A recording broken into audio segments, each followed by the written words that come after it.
Hi friends, welcome to Kadam study centre. आज हम numerical techniques, जो आपका second year BSc computer science का सब्जेक्ट है, न्यूमेरिकल टेक्निक्स। ओके, आप मैथ्स बोल रहे थे। ओके, मैथ्स का नेम क्या है? Numerical techniques. ओके, वो सब्जेक्ट का आज हम लेक्चर देखने जा रहे हैं। ओके, आपको ये सिलेबस की पीडीएफ आपको टेलीग्राम चैनल पे मिल जाएगी। टेलीग्राम चैनल की लिंक आपको डिस्क्रिप्शन बॉक्स में मिल जाएगी। ओके, तो हम सिलेबस देखते हैं। फर्स्ट यूनिट है आपका। ओके, एक बार ओवरव्यू कर लेते हैं 1 मिनट में। ओके, यूनिट फर्स्ट है algebraic and transcendental equation. Okay, then unit second है यानी चैप्टर नंबर 2 है calculus of finite differences and interpolation. Then unit number 3 है न्यूमेरिकल इंटीग्रेशन। यूनिट नंबर 4 है numerical solution of ordinary differential equation. Okay, so आपको चार ही chapter पढ़ने इस semester में। ओके, यानी कि थर्ड सेमिस्टर में। सो आज हम फर्स्ट चैप्टर स्टार्ट करने जा रहे हैं, unit 1 algebraic and transcendental equation. Okay, आपको शायद ये सब्जेक्ट हार्ड लग रहा होगा क्योंकि इसमें कैलकुलेशन ज़्यादा है, लेकिन ये सब्जेक्ट सबसे इजी सब्जेक्ट है। ओके, कैलकुलेशन बेस है। अगर आपको प्रॉपर कैलकुलेशन आते हैं तो आपको ये सब्जेक्ट बहुत ही इजी लगेगा। उससे पहले आपको किसकी ज़रूरत है? कैल्सी की ज़रूरत है। साइंटिफिक कैल्सी चाहिए। ओके, कैलकुलेटर जो होता है साइंटिफिक कैल्सी, वो आपके पास होना ज़रूरी है क्योंकि इसमें बहुत सारे ऑपरेशन है और शायद आपके एग्जाम्स में कैल्सी अलाउड होगा। होगा नहीं, 100% अलाउड होगा आपके एग्जाम्स में। आप कॉलेज में भी कैल्सी यूज कर सकते हो अगर कॉलेज परमिशन देता है, और एग्जाम में भी कर सकते हो क्योंकि इसमें बहुत माइनर कैलकुलेशंस होते हैं, बहुत ही डीप में आंसर आते हैं, पॉइंट में आते हैं। ओके, तो आपको कैल्सी अलाउड है, इसलिए वो कॉलेज में पूछ लेना, और साइंटिफिक कैल्सी अगर आप खरीद सकते हो तो खरीद लेना। ओके, सो आज हम एकदम बेसिक पार्ट देखने जा रहे हैं। चैप्टर नंबर 1 है algebraic and transcendental equation. Okay, so आज हम इसे स्टार्ट करने जा रहे हैं। एकदम 3 पेजेस का ही नोट्स मैंने निकाले हैं। ओके, आपको 3 पेजेस ही पढ़ाऊंगा आज, लेकिन बेसिक से पढ़ेंगे और धीरे धीरे पढ़ेंगे और कंसेप्चुअल पढ़ेंगे। ओके, और आप ऐसा मत डालो कि ये सब्जेक्ट डालो वो सब्जेक्ट डालो। मैं हर एक सब्जेक्ट कवर करने वाला हूँ, मैंने ऑलरेडी आपको बता दिया है। ओके, हर एक सब्जेक्ट एक एक कवर करेंगे। मैंने आज फर्स्ट लेक्चर डाला है डेटा स्ट्रक्चर का, वो अगर आपने देखा नहीं तो वो भी जाके देख लो। हम उससे भी कंटिन्यू करेंगे और इस सब्जेक्ट को भी अभी कंटिन्यू करेंगे जब तक इसका फर्स्ट चैप्टर नहीं होता, एंड देन हम डीबीएमएस को स्टार्ट करेंगे। Okay, so chapter name is algebraic and transcendental equation. Okay, so first topic है हमारा accuracy of numbers। अभी accuracy मतलब क्या है? यानी accurate number। Okay, so accuracy of numbers के 2 टाइप्स है, यानी there are 2 types of number। First है आपका exact number, सेकंड है आपका approximate number। अभी exact मतलब क्या? exact मतलब proper number, exactly. Okay, proper value होती है। एंड अप्रोक्सीमेट मतलब हम अंदाज लगाते हैं। Okay, approx value, approx value. Okay, so आप देखो, सबसे पहले आपको यहाँ पे दिख रहा है एग्जैक्ट नंबर। अभी एग्जैक्ट नंबर की तरफ देखो, द एग्जैक्ट नंबर आर, जैसे कि 1, 2, 3, ये एग्जैक्ट नंबर यानी फिक्स वैल्यू है। 3/2, 5.6, ये एग्जैक्ट नंबर हुए। एंड अप्रोक्सीमेट नंबर आप कहेंगे the number that are represent the number to a certain degree of accuracy. Okay, for example e की अगर आप वैल्यू देखें तो 2.718281 अप टू डैश डैश, यानी इन्फिनिटी तक वो वैल्यू जाती है, लेकिन हम अप्रॉक्स कहाँ तक पकड़ते हैं? 2.71। वैसे ही अगर पाई की वैल्यू आपको सिर्फ 3.14 पता है, लेकिन ये अप्रॉक्स वैल्यू है, अंदाजे वैल्यू। अंदाजे मतलब हम सिर्फ 2 ही डिजिट कंसिडर कर रहे हैं, अप्रॉक्स। लेकिन पाई की वैल्यू कहाँ तक जाती है? 3.14159626 up to dash dash. Then √2 की वैल्यू है 1.414 हम कंसिडर करते हैं, लेकिन वो वैल्यू है 1.41421 up to dash dash. Okay, which can't be express by a finite number. इसमें कोई फाइनाइटनेस नहीं है। ओके, यानी ये जो अप्रोक्सीमेट नंबर है इसमें कुछ फाइनाइट नहीं है। ओके, क्या नहीं है? फाइनाइटनेस। फाइनाइटनेस यानी लिमिट नहीं है, कोई इन्फिनिटी जाता है वो, उसका कुछ भी लिमिट नहीं है। डिजिट्स में भी अप्रोक्स बाय नंबर, हम उसे अप्रोक्सी कैलकुलेट करते हैं। जैसे कि ई की वैल्यू हम 2.71 लिखते हैं, हम पाई की वैल्यू 3.14 कंसिडर करते हैं, एंड √2 की वैल्यू 1.414। ओके, तो आपको अभी अप्रोक्स नंबर्स पता चल गए। 2 टाइप्स ऑफ नंबर्स है, finite and approx, approximate number. अभी हमें पढ़ना है सिग्निफिकेंट डिजिट और अ फिगर। ओके, ये पढ़ाने से पहले मैं आपको डायरेक्टली सिग्निफिकेंट डिजिट और फिगर है ना, just wait for second, sorry for disturbance. Okay, significant digit और जो फिगर्स है ना, वो डायरेक्टली मैं आपको बोर्ड पे बता दूँ कि क्या पढ़ना है इसमें, बाद में हम थ्योरी रीड करेंगे। Okay, so sorry, just wait for second.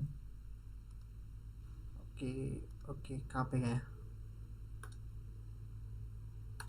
Okay, okay, सो यहाँ पे सिग्निफिकेंट फिगर्स क्या है?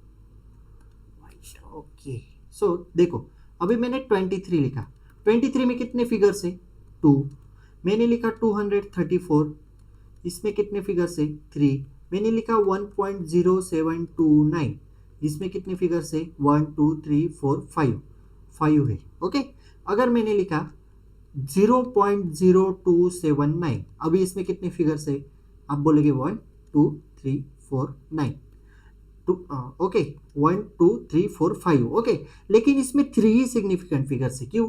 क्योंकि जब नॉन जीरो नंबर के आगे जीरो आते हैं ना इस साइड में, तो वो जीरो हम कंसिडर नहीं करते, लेकिन अगर ऐसे जीरो है 2.079, तो हम इस जीरो को कंसिडर करेंगे, क्योंकि इस ये नॉन जीरो नंबर के बाद आए हैं 1 2 3 4, तो इसमें आए 4 सिग्निफिकेंट फिगर्स। ओके, देन अगर ऐसा नंबर हुआ 37.9800, ये ऐसा नंबर है, तो इसमें कितने हैं 1 2 3 4 5 6, अगर नॉन जीरो के बाद जीरो आते तो हम कंसीडर करते हैं, लेकिन अगर ऐसा आया 0.000728, तो इसमें हम जीरो कंसीडर नहीं करेंगे, डायरेक्टली 728 कंसीडर करेंगे, तो इसमें हुए 3 सिग्निफिकेंट फिगर्स। वही हमें पढ़ना है, वही हम थ्योरेटिकली देखते हैं। देखो, the digit that are used to express a number are called significant figure और digit। ऐसा डिजिट जो नंबर को एक्सप्रेस करने के लिए यूज किया जाता है उसे हम सिग्निफिकेंट फिगर या फिर डिजिट कहते हैं। ओके, नोट, कुछ रिमार्क है, कुछ नोट है, लेकिन उसमें भी कुछ रूल है जो मैंने अभी आपको बताया, वही आपको थ्योरेटिकली बता रहा हूँ।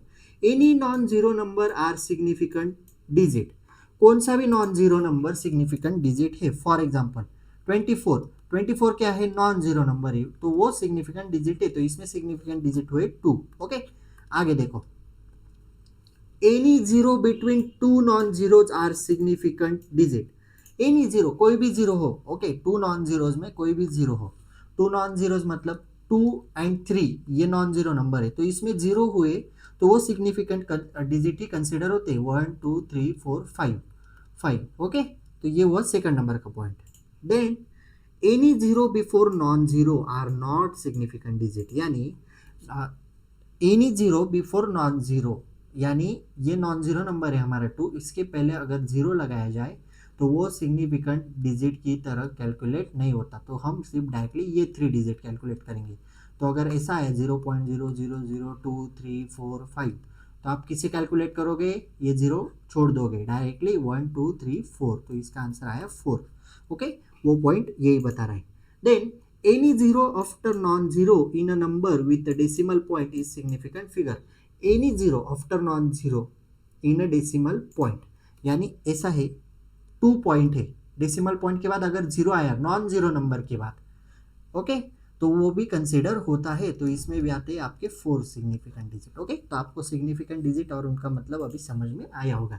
हम एग्जांपल देखते हैं, 3.14 है, तो इसे मैं थोड़ा बड़ा करता हूँ, 3.14 है तो उसमें 3 डिजिट है, 0.1234 है तो हम इस जीरो को कैलकुलेट नहीं करेंगे, क्योंकि ये नॉन जीरो नंबर के पहले आता है, तो ये 4 सिग्निफिकेंट डिजिट हुए। यहाँ पे भी ये 2 जीरो काट दो, ये 4, यहाँ पे भी जीरो छोड़ दो, ये हुए आपके 4 सिग्निफिकेंट डिजिट। यहाँ पे जीरो बीच में, इसलिए 12.033, तो यहाँ पे 5 सिग्निफिकेंट डिजिट है। उसी तरह नीचे बहुत सारे एग्जाम्पल है, आप देख सकते हो। ओके, एंड इस लेक्चर का हम लास्ट टॉपिक पढ़ने वाले राउंडिंग ऑफ। अभी राउंडिंग मतलब क्या, आपने एक वर्ड सुना होगा क्या बोलते हैं उसे, राउंडिंग ऑफ को राउंड फिगर। ओके, आपने एक वर्ड सुना होगा राउंड फिगर कर लो। हम जब भी कोई क्या करते, कोई पैसे के लेन देन या फिर कुछ भी करते, तो आप बोलते राउंड फिगर कर लो। ओके, तो वही हमें पढ़ना है, राउंडिंग ऑफ। राउंडिंग ऑफ कैसे होता है ना, तो आप एग्जांपल लिखो 2.375, इसे राउंडिंग ऑफ कैसे करोगे, ये 5 है। ओके, और हम एक्स्ट्रा नंबर लेते, चलो आपको डायरेक्टली 5 का नहीं बताता, 375, just wait for second. Okay, 2.3754339, okay, ऐसा नंबर है, तो इसे राउंड फिगर कैसे करोगे, लास्ट का डिजिट देखना है, ये 9 है ना, ये 5 के बाद आता है, यानी ग्रेटर देन 5 और लेस देन 5, तो 9 क्या है greater than 5, sorry 5 greater than, ये 9 क्या है ग्रेटर देन 5 है, और 9 लेस देन 5 है क्या, नहीं, तो ये फॉल्स हुआ। तो आपको क्या करना है, ये 9 अगर ग्रेटर देन 5 है तो इस 3 को आप क्या करोगे 4 करोगे, यानी 3754 4, यह हुआ आपका राउंड फिगर। सपोज आपको अगर 90.89% है तो आप राउंड फिगर कैसे बोलते हो, 90.89 है ना, 0.5 के ऊपर चला गया यानी 0.50 के ऊपर चल, तो आप डायरेक्टली 91 कह सकते हो इसे। ओके, तो लाइक दैट होते, इसलिए आपको अगर जब भी 19 सपोज 20 आउट ऑफ आपका पेपर है और आपको अगर 19.67 मार्क्स होते तो आप डायरेक्टली 20 आउट ऑफ 20 उसे कंसिडर कर सकते हो। ये होती है राउंडिंग ऑफ की कंसेप्ट। देखो, if in numerical computational number which have large number of digit and it will be necessary cut then to useful number of figures, then this process is called rounding off। okay, जो necessary नहीं है उसे हम cut कर सकते हैं rounding off करके। Rules देखो, remove all the digit to right of nth digit। Okay, N digit हमें राउंड ऑफ करना है तो आपको आगे के डिजिट रिमूव करने हैं। If n plus one digit remove is, अगर आपने n plus one digit remove किया तो लेस देन 5 हुआ। अगर आपका नंबर है 2.3756, ये अगर 6 ग्रेटर देन 5 है, हम लेते हैं 2.3764, तो ये लेस देन 5 है, तो आपका चेंज होगा क्या? नहीं, तो आपका नंबर क्या बचेगा? 2.376। ये 4 को हटा दो, लेकिन इस 6 में कोई चेंज नहीं होगा। अगर ग्रेटर देन 5 हुआ तो increase by and digit bye 1। आपका एंड डिजिट किससे इंक्रीज होता है? बाय 1, जैसा कि मैंने आपको बताया। और अगर आपका डिजिट है, वही मैं पहले जो एग्जांपल लिया था 2.375 है सपोज, तो आपका एग्जैक्टली 5 है ना यहाँ पे, तो आपको क्या करना है? End digit number is odd then increase by 1, end digit number is even then no change. आपको डायरेक्टली बताता हूँ क्या करना है। ओके, आप थ्योरेटिकल को छोड़ दो, आप प्रैक्टिकली पढ़ो। ओके, सपोज आपका 2.735 है। ओके, तो ये एग्जैक्टली 5 है, तो राउंड ऑफ कैसे करोगे इसे? तो आपको क्या करना है, ये जो डिजिट है ना, इसे चेक करना है। अगर ये ऑड है, ये क्या है? ऑड है, तो आपको क्या करना है? +1 करना है। अगर ये डिजिट इवन है, तो आपको नो चेंज, यानी आपको कोई चेंज यहाँ पे करना नहीं है, वैसे का वैसा लिख देना है, 5 को हटा दे। तो आप यहाँ पे क्या करो, 2.735 है ना। ओके, आपका नंबर क्या है? 2.735, तो ये 5 के इक्वल है, तो आप ये डिजिट चेक करो, ये आपका ऑड है, तो आप क्या +1 करोगे? 2.74। ओके, और अगर 2.745 है तो ये 5 के इक्वल है और यहाँ पे इवन नंबर है, तो आप वैसे का वैसा रहने दो, यानी 2.74। ये वो आपका आंसर, वही यहाँ पे बताया गया है थ्योरेटिकल में। ओके, देन एग्जांपल देखो, 2.7484 है, तो ये क्या बचेगा? ये 4 क्या है? 5 से लेस देन है, तो लेस देन में क्या लिखा है? देखो, लेस देन 5 नो चेंज, इसलिए चेंज नहीं किया, 2.748 डायरेक्टली लिख दिया, सिर्फ ये 4 को हटा दिया। देन 2.7485 है, इक्वल्स टू 5 है, तो आपको ये नंबर चेक करना है। ये नंबर आपका इवन है, इसलिए नो चेंज, इसलिए 2.748 वैसे का वैसे लिखा। देन 2.7475 है, ये 5 है ना आपका, इक्वल्स टू 5 है, इसलिए ये नंबर चेक करो, ये ऑड है, इसलिए यहाँ पे +1 होगा, तो ये हो जाएगा आपका 2.748। ओके, तो ये कंसेप्ट है राउंडिंग ऑफ की। आपको एक दो एग्जांपल और बता देता हूँ ताकि आपको ज़्यादा समझ में आ सके। ओके, तो हमारा नंबर है 4.7375।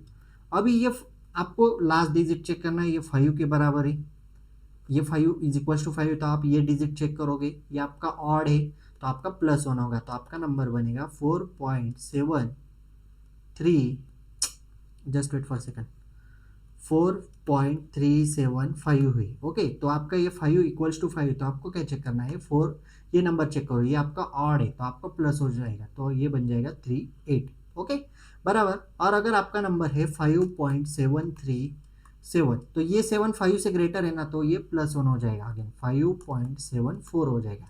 अगेन आपका नंबर है 6.63, तो ये 5 की लेस देन 5, तो ये वैसे का वैसा रह जाएगा, तो आपका बचेगा 6.6। ओके, तो राउंडिंग ऑफ की कंसेप्ट आई होप दैट आपको समझ में आई होगी। ओके, अभी हम यहाँ पे रुकते हैं, आपको नोट्स टेलीग्राम चैनल पे मिल जाएंगे, सिलेबस मैंने ऑलरेडी टेलीग्राम चैनल पे डाल दिया है। Okay, so if you have any doubt regarding this lecture please ask in comment section, और you can DM me on Instagram, or you can also ask your doubt on Telegram doubt discussion groups. Okay, Telegram doubt discussion group link is available in description box. Telegram notes channel link is also available in description box, or you can also follow us on Instagram. Okay, Instagram link is also available in description box. So if you like this lecture, Please like, share, and subscribe to our channel and share this video with your friends. So that's it for today. Till then, tatas, bye bye.